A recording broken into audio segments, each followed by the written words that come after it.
Okay, तो आज का वीडियो होने वाला है जूनियर अकाउंटेंट भर्ती में सीईटी के स्कोर कार्ड को लेकर कि आखिर भर्ती कैसे होगी, सीईटी के कितने गुना अभ्यर्थी इसमें शामिल होंगे। देखो, सबसे पहले मैं आपको बता दूं, आपकी जो सीईटी है, ये सीईटी सबसे पहले मैं इसका कलर चेंज कर लेता हूं, आपको बता देता हूं कि सीईटी में टोटल कितने अभ्यर्थी शामिल हुए थे। तो अपन बात करें सीईटी की, तो देखिए सीईटी में टोटल जो अभ्यर्थी थे वो थे 4 लाख। ठीक है, 4 लाख अभ्यर्थी टोटल बैठे थे। और सीईटी में भी अब सबसे बड़ी बात यह है कि 15 गुना का लेने के लिए बोल तो दिया है जूनियर अकाउंटेंट में, लेकिन वो 15 गुना अभी तक जारी नहीं हुआ कि लिस्ट कितने से ऊपर लेंगे या कितने से नीचे लेंगे। सबसे पहले मैं आपको ये बता दूं, इन 4 लाख के बाद जहाँ तक आती है, ये 4 लाख लोगों ने सीईटी ग्रेजुएशन का फॉर्म अप्लाई किया था और ग्रेजुएशन की एग्ज़ाम भी दी थी। अब बात आती है कि जूनियर अकाउंटेंट में ऐसा क्या हो जिसकी वजह से ये जो लोग हैं ये आए। देखिए, सबसे पहले इन्होंने 15 गुना लेने की बात की है। तो सबसे पहले मैं आपको बता दूं, भर्ती है आपकी 5,000 की, और इसके 15 गुना ये लोग लेना चाह रहे हैं। अभी अभी बाकी अपने जो बचते हैं कि अभी कितने लोग इसमें आएंगे, तो मैं आपको बता दूं 75,000 के समथिंग लोग जो हैं वो इसमें क्वालिफाई करेंगे, मतलब जो एग्ज़ाम में बैठेंगे। अब अभी तक बोर्ड ने ये नहीं बताया कि कितने लोग बैठेंगे, कितनी परसेंट से ऊपर वाले बैठेंगे, ये सबसे बड़ा असमंजस्य है। और इसी को हल करने के लिए मैं आपको चलो एक और चीज़ बता देता हूँ। देखो, सबसे पहली बात यह है कि ये जो 5,000 जो हैं, इनकी बात कर लेते हैं। ठीक है, ये जो 5,000 हैं, अपन सबसे पहले इनकी बात कर लेते हैं। और ये जो 75,000 जो ऊपर से हैं, ये ज़रूरी तो नहीं है ना कि ये जो 75,000 हैं ये सारे के सारे ही एग्ज़ाम में बैठे। तो इसलिए बोर्ड क्या कर रहा है, बोर्ड ये कर रहा है कि इन सबको मौका दिया जाए, पहले इनसे फॉर्म भरवा लिया जाए और उसके बाद में उन फॉर्म में, क्योंकि बहुत सारे बच्चे ऐसे हैं जो अभी के टाइम के अंदर आरएस या फिर अभी धीरे से एसआई भी आ जाएगी, उसका पता नहीं चलेगा, आरएस एसआई और भी एग्ज़ाम है जैसे संगणक है, तो उसमें लग गया। तो उसमें जो बच्चा लग गया वो यहाँ का फॉर्म नहीं भरेगा, इसलिए ऊपर वाले जो 75,000 उनको निकालने हैं ना, वो उनको नहीं मिलेंगे। ठीक है, अब बात आती है इन सब चीज़ों की कि आखिर कितने बच्चे आएंगे। तो सबसे पहले वो सबसे फॉर्म भरवा रहे हैं, और उस फॉर्म भरवाने के बाद में उन उन लोगों को ये लगेगा कि हाँ, ऊपर के अब 75,000 जो है, जो अभी तक 75,000 लोगों ने जो फॉर्म भरा, जितने भी लोगों ने, उसमें से 75,000 उनको छांट लेने हैं और उन्हीं की एग्ज़ाम लगेगी।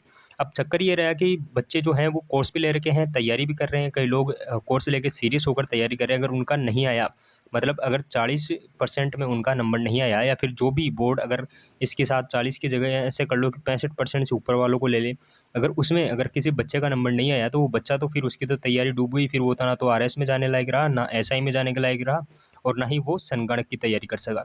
इसलिए अब मैं आपको ये बता दूं, उपेंद्र यादव ने भी एक वीडियो जारी किया था, उसमें भी उपेंद्र यादव ने बताया था कि ये जो 75,000 हैं, इनका सेक्शन कैसे होगा। हालांकि मांग जारी है, लेकिन क्योंकि सामने चुनाव है, इसलिए हो सकता है गवर्नमेंट इन 75,000 की जगह जो सीईटी है, ये या तो इसका मिनिमम 40 गुना कर 40% कर दे। ठीक है, अगर 40% नहीं करती है तो सीईटी के टोटल बंदे जो हैं वो इस कंपटीशन में उतरेंगे। पहली बात यह है कि बहुत सारे फॉर्म, अब अगर आप ये सोच रहे हो कि इन 5,000 वैकेंसी के लिए बहुत सारे फॉर्म लग रहे हैं, तो भाई ऐसा नहीं है। इन 5,000 वैकेंसी के लिए कोई ज़्यादा फॉर्म नहीं है, क्योंकि इसमें जो है राजस्थान की हिस्ट्री, कल्चर, पॉलिटी, ज्योग्राफी, इन सब के 25 नंबर के हैं। बाकी कंप्यूटर साइंस है, मैथ है, रीजनिंग है, ये सारे फर्स्ट पेपर में इंक्लूडेड है, कंप्यूटर भी इनमें इंक्लूडेड है। इसके अलावा जो 6 सब्जेक्ट हैं जो जूनियर अकाउंटेंट में हैं, तो वो भी उनको पढ़ने पड़ेंगे। ऐसे करके कुल में टोटल मिला के 15 के समथिंग यहाँ पर सब्जेक्ट हो जाते हैं, और इतने सब्जेक्ट कोई भी कवर करना नहीं चाहता। साथ ही एसआई और आरएस जान की जैसी वैकेंसी भी अभी चल रही है, तो जो जो बच्चे आरएस के लिए सीरियस हैं वो आरएस में लग गए। बाकी जो बच्चे हैं वो हैं जूनियर अकाउंटेंट के। ठीक है, तो ये जो बच्चे हैं, अब बात कर लेते हैं कि कितने गुना। देखो उपेंद्र यादव ने जैसा बताया, मैं आपको बता दूं, उपेंद्र यादव ने एक वीडियो जारी करके कहा है कि या तो 40% की जो हम मांग कर रहे हैं वो मिलेगा, क्योंकि सामने चुनाव है और सरकार नहीं चाहती कि जो बेरोजगार हैं उनको नाराज़ करे, क्योंकि गवर्नमेंट के पास सबसे बड़ा वोट बैंक यही है। दूसरी चीज़ है कि सीईटी में जो है वो मिनिमम 40% का तो क्राइटेरिया उपेंद्र यादव ने गवर्नमेंट को प्रस्ताव में कहा है। बाकी गवर्नमेंट का जहाँ तक चांस है, गवर्नमेंट 50% से ऊपर वालों को चाहती है, क्योंकि गवर्नमेंट भी इतना ज़्यादा कंपटीशन करना नहीं चाहती है। अब बात कर लेते हैं कौन कौन फॉर्म भरे और कौन कौन नहीं, और उसकी क्या जो है क्राइटेरिया रहे। सबसे पहले मैं बात कर लेता हूँ कौन फॉर्म भरे। तो देखो, मैं बता दूँ, सीईटी के अंदर टोटल पेपर हुआ था 300 नंबर का। ठीक है, और इन 300 नंबर में इन 300 नंबर में जिस भी बंदे के 50% से ऊपर हैं, मतलब 150 से लेकर जो भी बंदा 160 के बीच में है, 150 से लेके 160 के अंदर जो भी बंदा है, वो यहाँ पर फॉर्म भर सकता है। ठीक है, अब किनको फॉर्म, इनको तो सीरियसली तैयारी कर लेनी चाहिए, क्योंकि ऐसे लोग जो बीच में अटके हुए हैं आरएस, एसआई और जूनियर अकाउंटेंट में संगणक में बीच में अटके हुए हैं, उनको एक प्रेफर नौकरी, क्योंकि इसकी वैकेंसी 5000 है, तो हो सकता है आपकी तैयारी यहाँ से क्रैक हो जाए।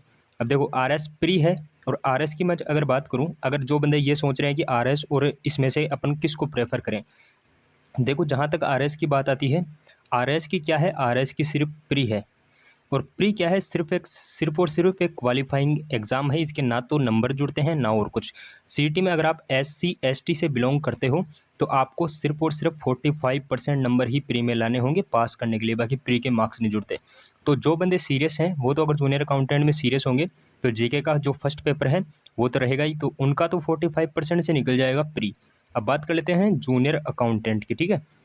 बाकी जो बंदे और किसी कैटेगरी में हैं उनके लिए ये जो 5000 की वैकेंसी है ये एक गोल्डन चांस है, जूनियर अकाउंटेंट की वैकेंसी।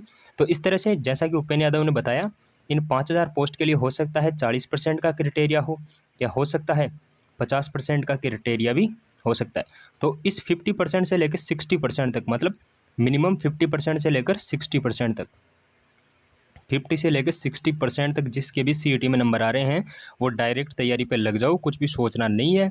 और बाकी अगर आप लोग आरएस की तैयारी कर रहे हो तो उसको भी करो, लेकिन मैं ये प्रेफर करूँगा, अगर इधर 6 सब्जेक्ट एक्स्ट्रा पढ़ने पड़ रहे हैं आपको, ठीक है, एक्स्ट्रा अगर 6 सब्जेक्ट पढ़ने पड़ रहे हैं तो इनको पढ़ लो।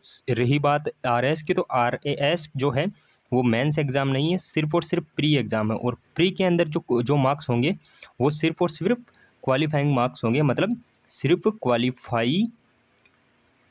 सिर्फ क्वालिफाई आपको करना पड़ेगा। उसके लिए आपको जो एससी एसटी से हैं उनके लिए तो मैं ये कहूँगा आप तो इधर जूनियर अकाउंटेंट में लग जाओ, क्योंकि जो प्री है उसमें आपको मिनिमम 45% नंबर ही चाहिए सिर्फ पास करने के लिए। आप ज़्यादा से ज़्यादा 45 नहीं मानो तो आप इसको 50% मार्क्स मान लो। मतलब आपके अगर इसमें, मतलब जूनियर अकाउंटेंट में आपने अगर मार्क्स गेन कर लिए, फर्स्ट पेपर को अच्छे से पढ़ लिया, तो आपकी जो प्री है उसमें 50% नंबर आने से कोई नहीं रोक सकता। अब रही बात ये कि इसमें अपना नहीं होगा, और जो सीरियस हैं उनकी मैं बात कर लेता हूँ।